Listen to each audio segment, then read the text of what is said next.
Pacheco, estudiante de la licenciatura en Enfermería de la Universidad de Salud.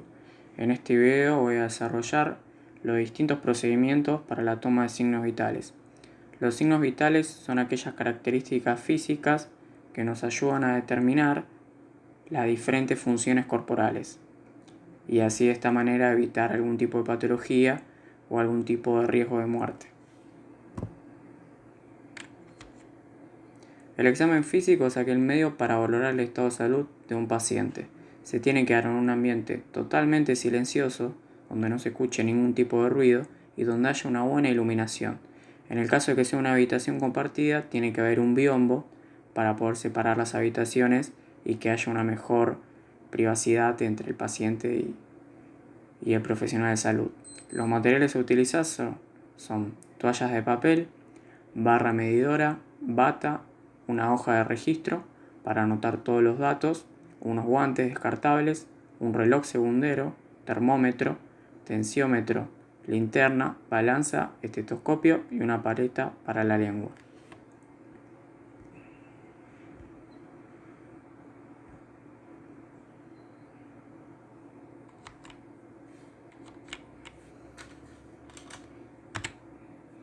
Antes de realizar cualquier tipo de procedimiento hay que realizar un buen lavado de manos. El lavado de manos se realiza antes del contacto con el paciente, antes de cualquier tipo de técnica aséptica, después del riesgo de una exposición a líquidos corporales, después del contacto con el paciente y después del contacto con el entorno del paciente. Acá en la imagen se puede observar el correcto lavado de manos, como tiene que ser.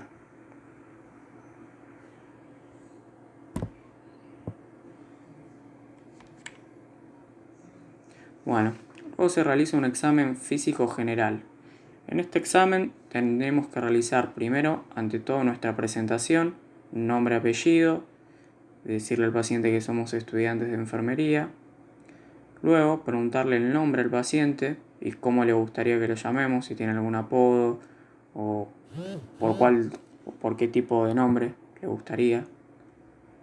Y luego pedirle el consentimiento, es decir, la aprobación para poder realizarle cualquier tipo de procedimiento o técnica necesaria.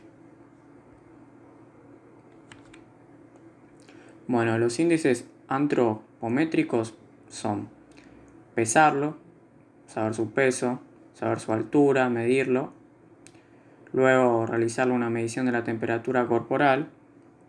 La normal suele estar en 36,2 grados centígrados y 37. Y es febril cuando supera los 37 grados,6. Cuando es mayor es febril. Entra en un estado febril.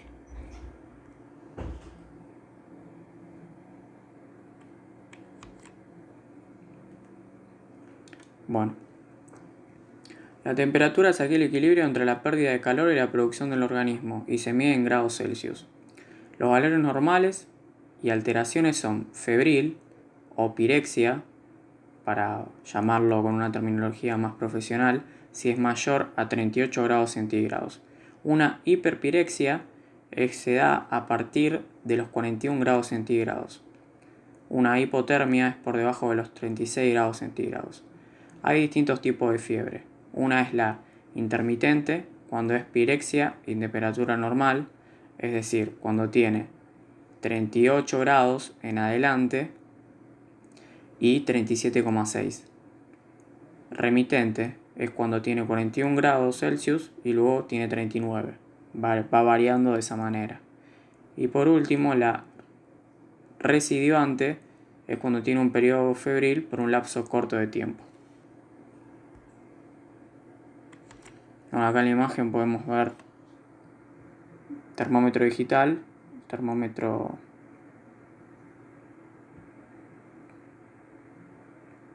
láser infrarrojo, que mayormente son utilizados hoy en día en los locales o mercados para poder saber la temperatura. Se toma en la muñeca. Bueno, la presión arterial es la fuerza ejercida por la sangre a través del torrente sanguíneo. Los valores normales y alterados son normotenso, 120-80 milímetros de mercurio, hipertenso, 140, 85 milímetros de mercurio, y hipotenso cuando es menor a 100,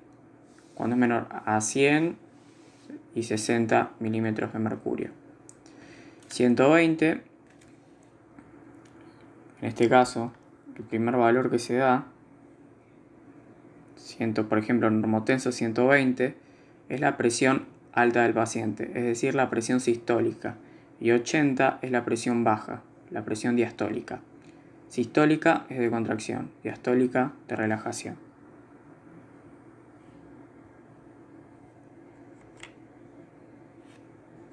Bueno, el procedimiento de control, ante todo, 30 minutos antes de realizar el procedimiento, el paciente no tiene que consumir cafeína o energizantes, no tiene que ingerir alimento, no tiene que tomar alcohol o fumar, no tiene que tomar medicamentos y no tiene que tener la vejiga llena.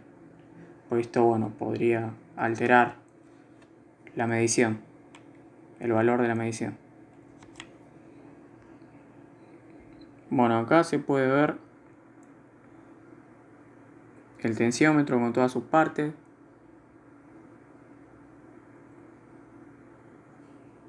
Más bien es conocido como tensiómetro, puede ser conocido como esfingomanómetro. Ahí tiene todas las partes. Luego está el estetoscopio, que tendremos que utilizarlo también, con sus respectivas partes.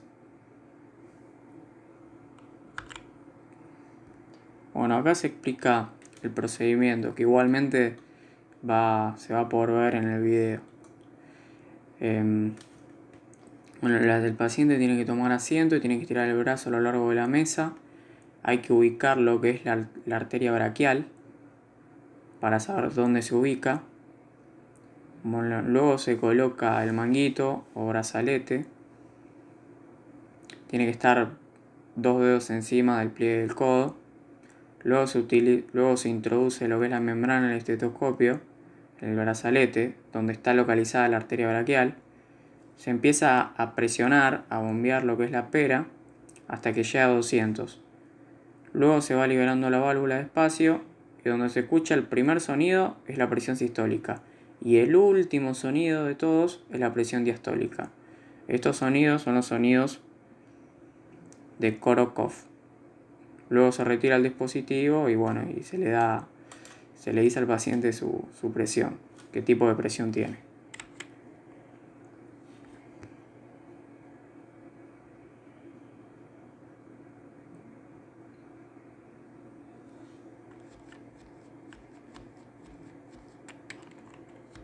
Bueno, luego está el pulso cardíaco.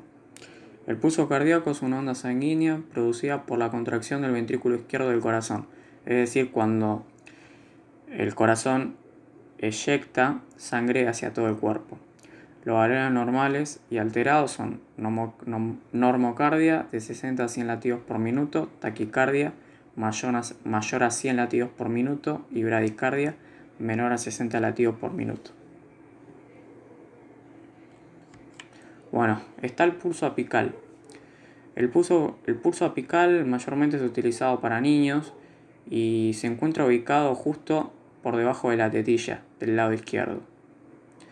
Está ubicado en el quinto espacio intercostal y la línea media clavicular izquierda del paciente.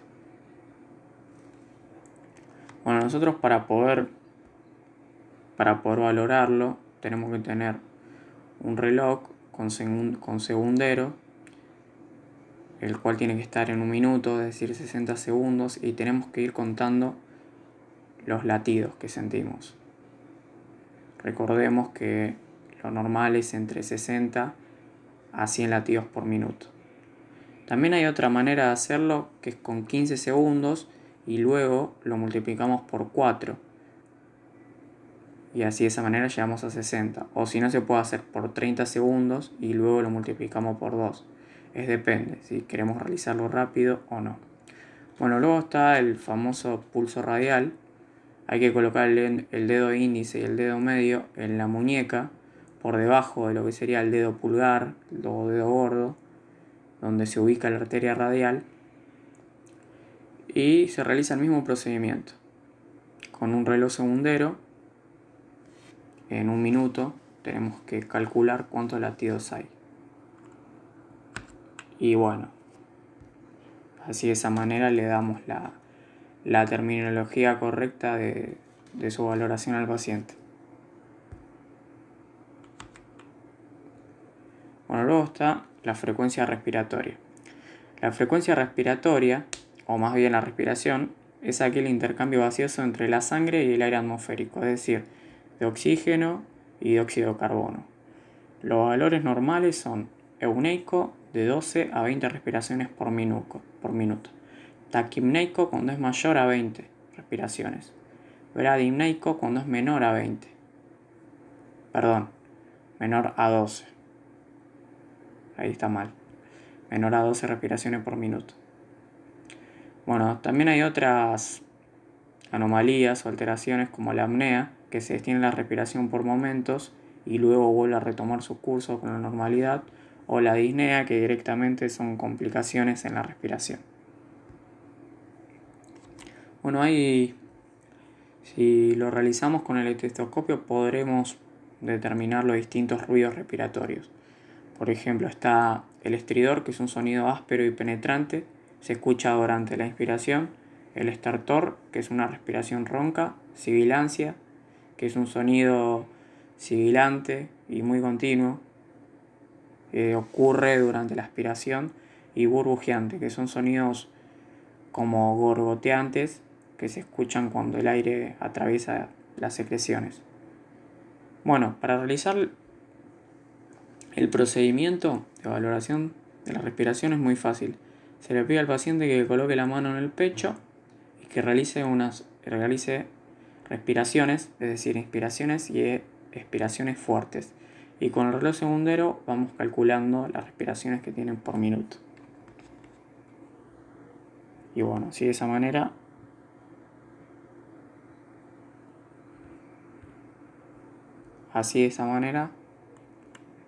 valoramos todos los signos vitales. Ahora voy a proseguir con los videos mostrando todo, cómo es la colocación de cada instrumento y explicando mejor el procedimiento. Hola, mi nombre es Patricio Pacheco, estudiante de la Universidad de Salud, y ahora voy a proseguir con la medición de la presión arterial. Primero colocamos el manguito o brazalete en el paciente, lo regulamos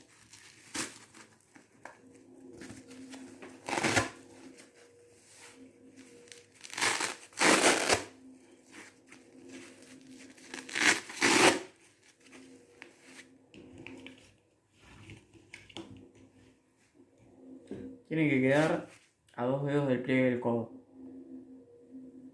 Luego ubicamos lo que es la arteria braquial, nos colocamos el estetoscopio, las olivas en el oído, luego colocamos lo que es la membrana en la arteria braquial,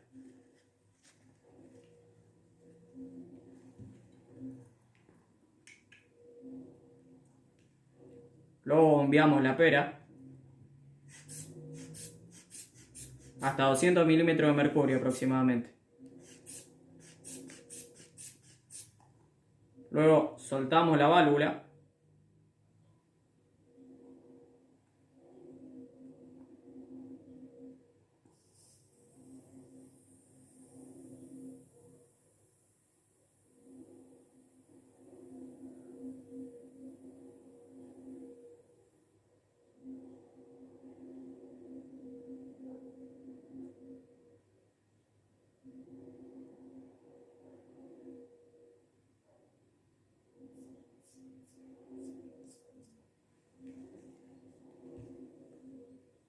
El primer sonido que escuchamos es la alta, es decir, la presión sistólica, y el segundo, el último sonido que escuchamos, es la presión diastólica. El paciente tiene una presión de 125/86, por lo tanto es una presión normal. Para valorar el pulso cardíaco, primero es necesario ubicar la arteria radial, que está por abajo del dedo pulgar, acá. Una vez que localizamos la arteria radial, empezamos a contar los latidos en 1 minuto, es decir, en 60 segundos.